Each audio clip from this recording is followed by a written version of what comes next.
I am filled with a grief, and it's a grief of that I will die never having known what my own baby looked like. It was a crime. It was a crime against nature. It was a crime against humanity. But you just can't take babies from their mothers at birth and think that there's not going to be major repercussions somewhere down the track.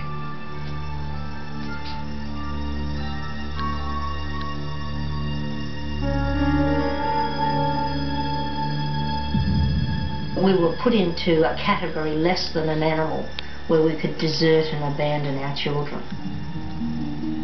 And I want people now to think to themselves that we weren't an aberration that was capable of throwing away their children to strangers. And our children to think that maybe I was loved, maybe I was wanted. Nearly 40 years after she was locked up in the Holy Cross home, Lily Arthur is back in Brisbane. She's suing the Queensland government for damages over the forced adoption of her baby. This is just not my story. You know, there's a lot of women who have had their lives shaped by other people. And the court case, in one sense, is me trying to find some hope.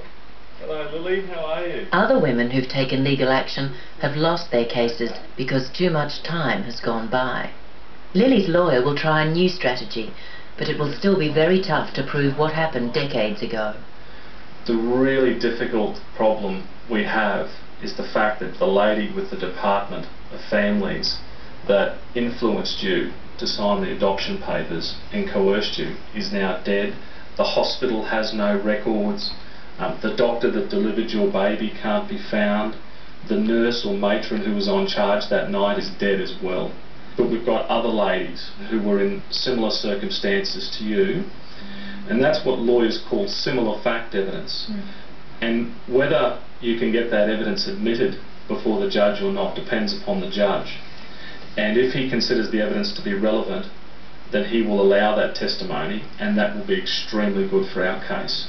If you win it, it will give hope and entitlements to those women in similar positions to you. But, you know, I'm here for you, Lily. My focus is on you, not the others. At the end of the day, regardless of what happens, it will go down in law books, because there was a lot of crimes committed against me. What happened 30 years ago was a society in a different time and a different place, and people's attitudes were different. But the law was the same. No, that's true. The law hasn't changed. But what it will do, will say publicly that what's happened to Lily Arthur was bad, was terribly bad, and the court will compensate you for that if we can get over the legal hurdles.